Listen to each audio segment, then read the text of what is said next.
নমস্কাৰ বন্ধুসকল, আপোনালোকক মোৰ নতুন ভিডিঅ'টোলৈ স্বাগতম জনাইছোঁ। আমি যদিহে ৰাতিপুৱা খালী পেটত কেইবিধমান খাদ্যবস্তু খোৱাৰ অভ্যাস গঢ়ি তোলোঁ, তেনেহ'লে আমি অৰেটো জীৱন কিদৰে সুস্থ হৈ থাকিব পাৰোঁ সেই বিষয়ে আজি কথা পাতিম।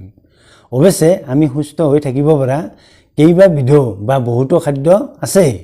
আজিৰ ভিডিঅ'টিত আমি বিশেষ 5বিধ খাদ্যৰ কথা পাতিম, যিকেইবিধ খাদ্য আমি ৰাতিপুৱা খালী পেটত খোৱাৰ অভ্যাস গঢ়ি তুলিলে আমি অৰেটো জীৱন সুস্থ হৈ থকাটো সম্ভৱ। অৱশ্যে ৰাতিপুৱা খালী পেটত এইকেইবিধ খাদ্য খোৱাৰ পূৰ্বে আমি প্ৰথমে বাহিমুখত এগিলাচ বা দুগিলাচ কুহুমীয়া গৰম পানী সেৱন কৰিব লাগে। কুহুমীয়া গৰম পানী সেৱন কৰিলে আমাৰ পেট চফা হৈ থাকে, অৰ্থাৎ লেট্ৰিন ক্লিয়াৰ হৈ থাকে। আৰু লেট্ৰিন ক্লিয়াৰ হৈ থাকিলে আমাৰ শৰীৰটো দূষিত নোহোৱাকৈ থাকে। শৰীৰটো দূষিত নোহোৱাকৈ থাকিলেহে আমি বিভিন্ন ৰোগ ব্যাধিৰ পৰা হাত সাৰি থকাটো সম্ভৱ। সেইবাবে প্ৰথমে আমি কুহুমীয়া গৰম পানী এগিলাচ বা দুগিলাচ সেৱন কৰিব লাগে।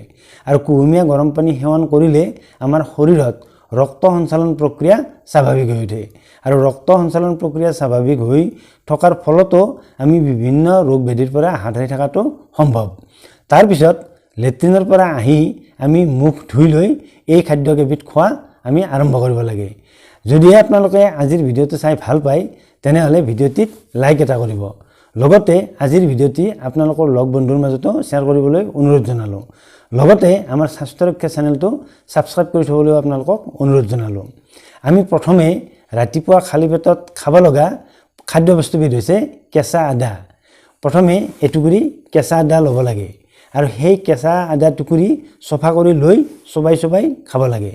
আৰু যদিহে কাৰোবাৰ এই কেঁচা আদা চোবাই খোৱাৰ অসুবিধা হয় বা সমস্যা থাকে, তেনেহ'লে তেওঁ সেই আদা টুকুৰিৰ পৰা ৰস উলিয়াই ল'ব লাগে আৰু সেই ৰসখিনি এগিলাচ কুহুমীয়া গৰম পানীত মিহলি কৰি ল'ব লাগে।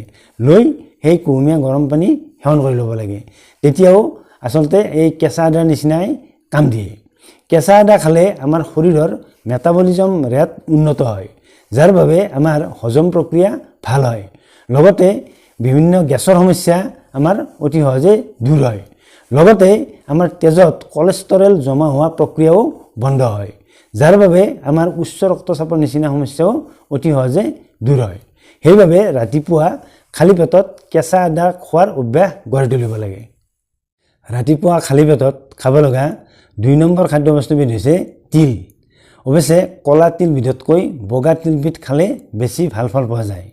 প্ৰথমে বগা তিল অলপমান আধা ভজা কৰি লৈ এটা পাত্ৰত থৈ দিব লাগে আৰু সেই আধা ভজা কৰি থোৱা তিল দৈনিক ৰাতিপুৱা খালী পেটত এচামুচকৈ চোবাই খাব লাগে।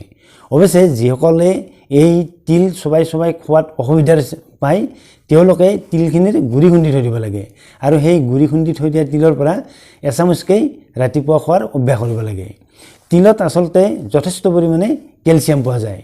সেইবাবে এনেদৰে ৰাতিপুৱা খালী পেটত তিল খোৱাৰ অভ্যাস গঢ়ি তুলিলে হাড়ৰ দুৰ্বলতা বা মাংসপেশীৰ দুৰ্বলতা কেতিয়াও নহয় বা জইণ্ট পেইণ্টৰ নিচিনা সমস্যাও কেতিয়াও নহয়। সেইবাবে ৰাতিপুৱা এনেদৰে তিল খোৱাৰ অভ্যাস গঢ়ি তুলিব লাগে। ৰাতিপুৱা খালী পেটত খাবলগীয়া 3 নম্বৰ খাদ্যবস্তুবিধ হৈছে কণী। কণীত যথেষ্ট পৰিমাণে প্ৰ'টিন আৰু বিভিন্ন ধৰণৰ মিনাৰেল পোৱা যায়।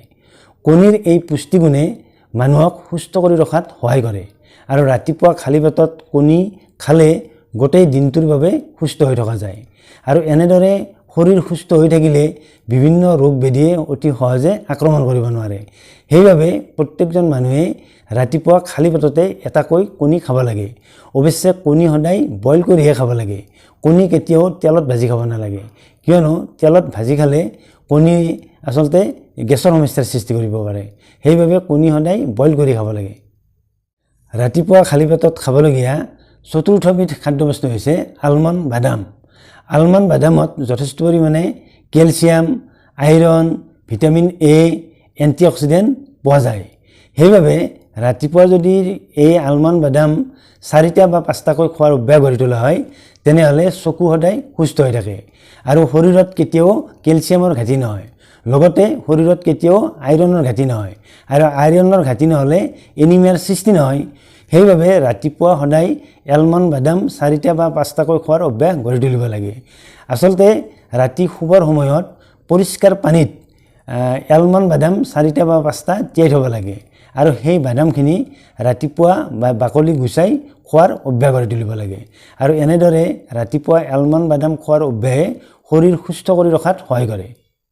পঞ্চমবিধ খাদ্যবস্তু হৈছে মৌ জোল। ৰাতিপুৱা নিয়মিতভাৱে এচামুচ মৌ জোল সেৱন কৰিব লাগে। মৌ জোল সেৱন কৰিলে শৰীৰৰ মেটাবলিজম ৰেট উন্নত হয় আৰু মেটাবলিজম ৰেট উন্নত হ'লে শৰীৰত কোনো ৰোগে দেখা দিয়াৰ সম্ভাৱনা নাথাকে। লগতে পেটৰ বিভিন্ন ধৰণৰ সমস্যা যেনে গেষ্ট্ৰিকৰ সমস্যা বা বিভিন্ন ধৰণৰ বদহজমৰ সমস্যা এই সমস্যাবোৰ অতি সহজে দূৰ হৈ যায় আৰু এনে ধৰণৰ সমস্যাবোৰ দূৰ হৈ থকা মানে শৰীৰ সুস্থ হৈ থকাত সহায় কৰে। সেইবাবে ৰাতিপুৱা নিয়মিতভাৱে এচামুচ পিয়ৰ মৌ সেৱন কৰিব লাগে। বন্ধুসকল, ৰাতিপুৱা খালী পেটত কি 5বিধ খাদ্য নিয়মিতভাৱে গ্ৰহণ কৰিলে আমি অৰিটো জীৱন সুস্থ হৈ থাকিব পাৰোঁ সেই বিষয়ে ভিডিঅ'টো শুনিলে। উন্নত ভিডিঅ'ত আপোনালোকক লগ পোৱাৰ আশাৰে আজিলৈ সামৰিছোঁ। ধন্যবাদ।